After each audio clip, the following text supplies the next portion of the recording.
what's up kapatupad, si Master Patupad na welcome back to my channel. At kung ikaw bago pa lamang dito sa aking YouTube channel, ikaw ay mag-subscribe na at i-click ang tiny bell para update ka sa mga videos na i-upload ko. Ganyan, ay mga kapatupad, for today's video, mag-unpack po tayo ng ating in-order sa Shopee. Ayan, ito ay storage, all around storage, all-purpose storage. Pwede siyang sofa, pwede siyang upuan. Ayan, naghanap kasi ako ng mga storage kasi dito, kulang-kulang ng mga storage dito sa bahay. Kasi yung mga ibang gamit ko sa condo, transfer ko na po dito dahil pinapaupahan ko na po yung aking unit. So, ang problema, yung mga gamit ko nakatambak dyan sa labas, nakakahon pa.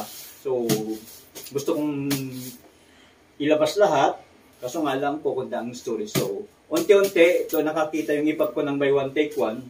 Titignan natin kung ano magiging itsura niya, pero siguro maganda dahil maganda daw yung nakuha ng ating ipag. So, ayan, umpisa na po nating i-unbox.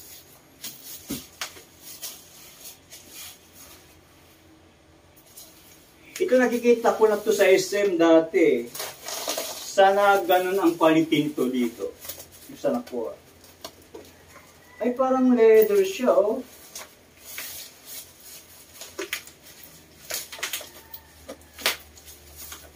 Ano to, buy one take one to, so dapat dalawa ito.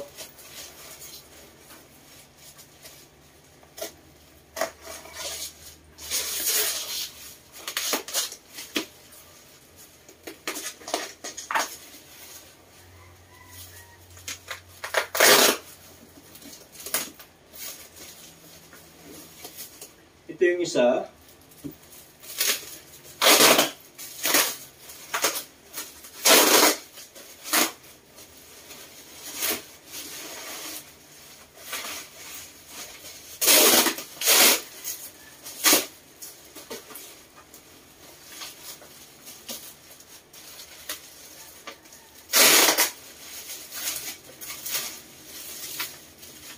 So, tawang-tama, yung isa, dito ko ilalagay.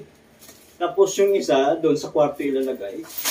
So, para at least mayroong upuan doon sa kwarto at dito pwede rin gawing upuan.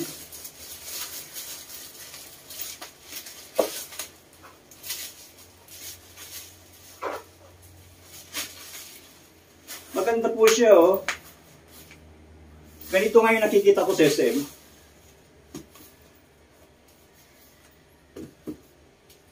Bali, ang binayaran ko dito is 950. So, bali 450 po ang lahat. Ang isa. So, ito po yung pinaka-storage niya. So, yung mga iba kong gamit na mga towels, mga pillows na hindi na ginagamit, so, pwede kong i-standby dito, i-stock. Kaso nga lang, ang problema pala dito, manipis.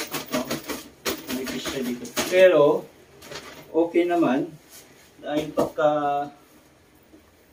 ito pala, so ito pala yung pampakapal niya sa ano, pampatigas sa baba. Meron siyang board. Okay.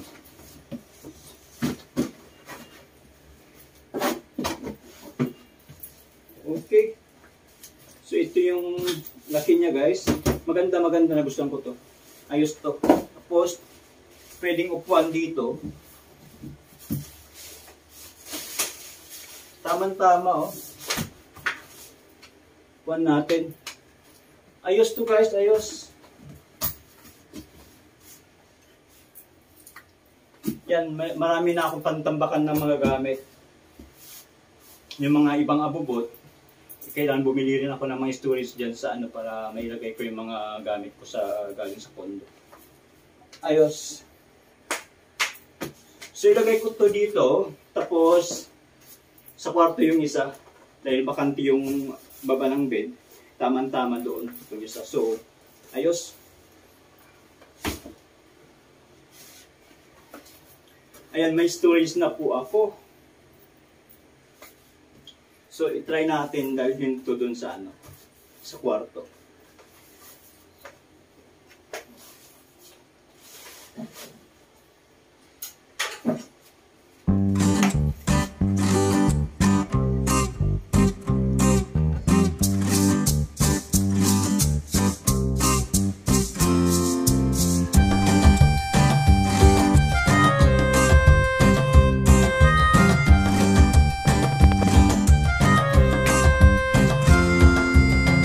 Ayan guys. All-purpose storage, di ba? Okay ba? Ayan, may upuan na, may storage pa. Cute, cute. Okay, punta tayo sa kwarto. Doon natin ilalagay yung isa.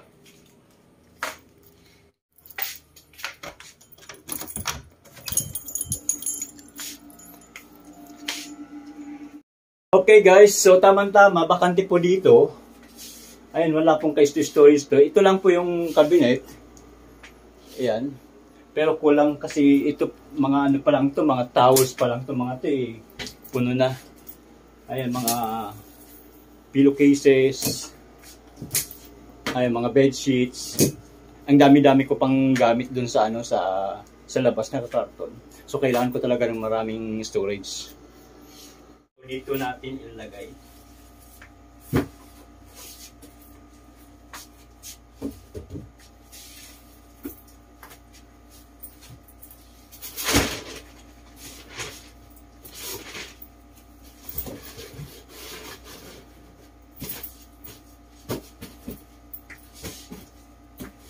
Okay.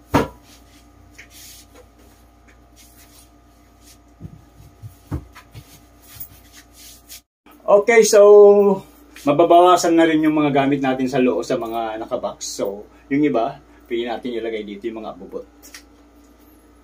Ito guys, so, ang dami. Nakatambak lang dito sa labas. Saan dami pa. Pag na-unbox tong mga to, naku, sobrang dami ito. Makalat sa loob pagka tinambak to, pagka walang storage. So, kailangan talaga ng maraming storage para ma-unbox na natin to at may display natin dun sa loob.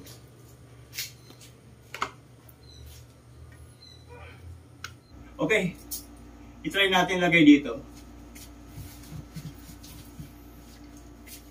Pwede rin natin lagay dito. Tapos pag nag-snack, maglalagay ng ano dito, ng tray.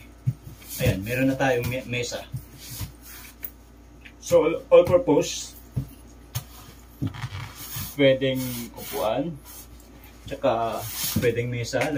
Maglagay lang ng tray dito habang nagkakape. Pag tinamad, ano, lumabas. Ayan, okay po ba? Ako nagustuhan ko to, ang galing. Ang galing, ang galing, galing. Okay guys, thank you so much sa panonood ng aking vlog, sa aking